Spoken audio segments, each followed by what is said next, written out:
बार की हिंदी की सहायक पाठ्य पुस्तक संस्कृत प्रबोधिनी से आज का पाठ है भूकंप विभीषिका।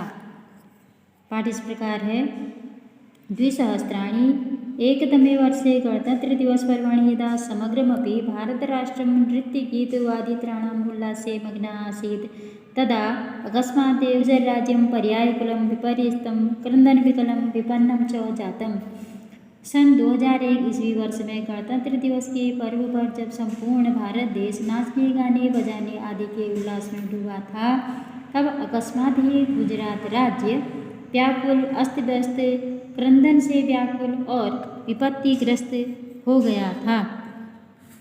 भूकंपस्य दारुणविभीषिका समस्तमपि गुर्जर क्षेत्रं विशेषेण च कच्छ जनपदं ध्वंसावशेषु परिवर्तितवती। भूकंप की दारुण विभीषिका समस्त गुजरात क्षेत्र और विशेषकर कच्छ जनपद को विध्वंस के अवशेषों में बदल चुकी थी। भूकंपस्य केंद्रभूतं भुजनगर तु मृत्तिका क्रीडनमेव खंडम खंडम जातम। भूकंप का केंद्रभूत भुजनगर तो मिट्टी के खिलौनों के समान टुकड़े टुकड़े हो गया था। बहुभूमिकानि भवनानि क्षणेनैव धराशायिनी जातिनि। बहुमंजिली इमारतें तो क्षण भर में ही समाप्त हो गई या धराशायी हो गई। उत्खाता विद्युत दीप स्तंभा, बिजली के खंभे उखड़ गए। विशीर्णा गृह सोपान मार्गा, घर की सीढ़ियाँ समाप्त हो गई। फालदय विभक्ता भूमि, भूमि दो भागों में बट गई।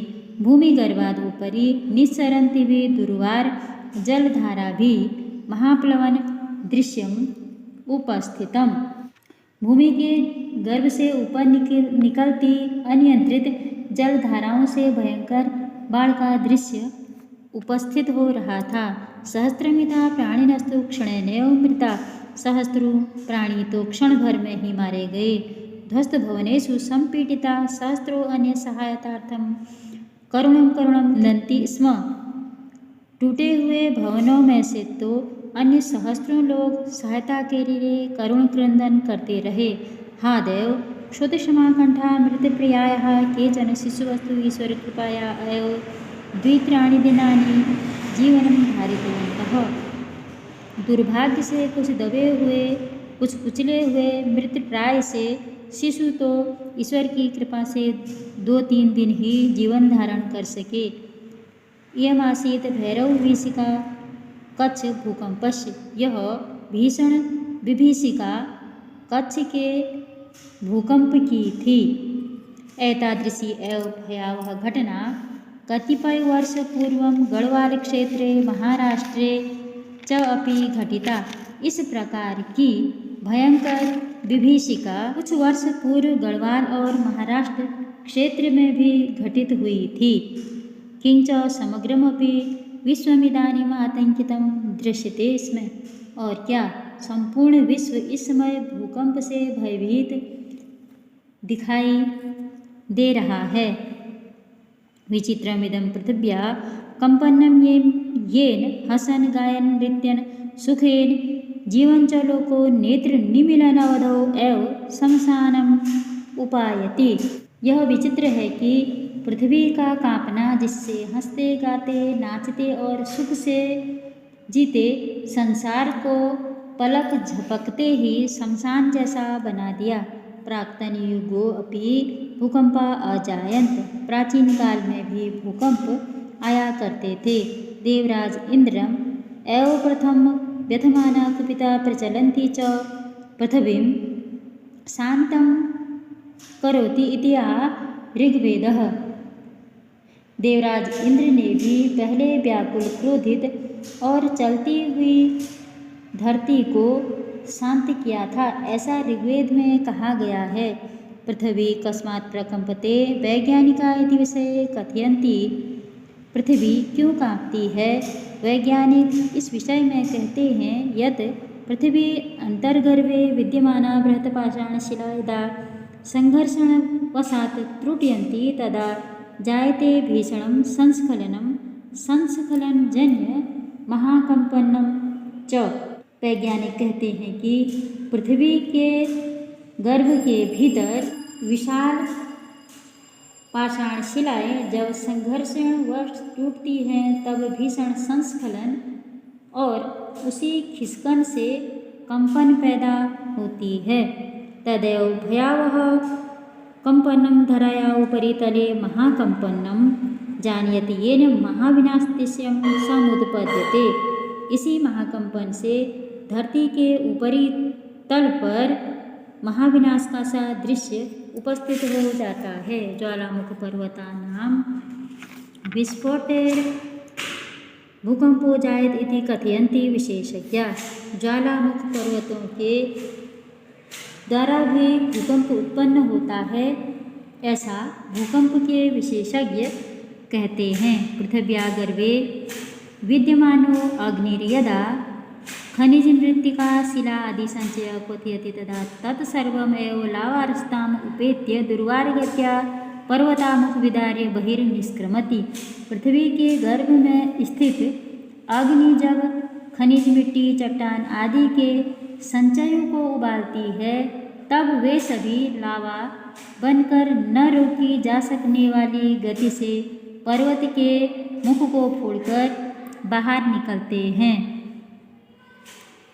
धूमं भस्मं ऋतं जायते तदा गगनम। आकाश धूल और धुएं से भर जाता है।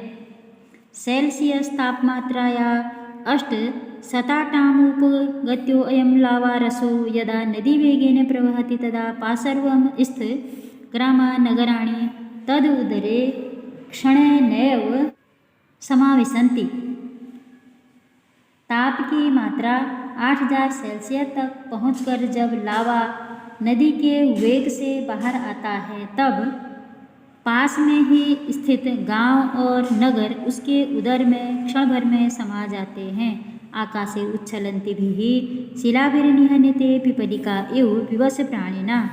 आकाश में उछलते बड़े पत्थरों से विवश प्राणी चींटी के समान मारे जाते हैं।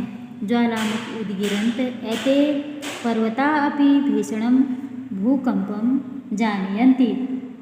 अग्नि को उगलते हुए ये पर्वत भी भीषण भूकंप उत्पन्न करते हैं।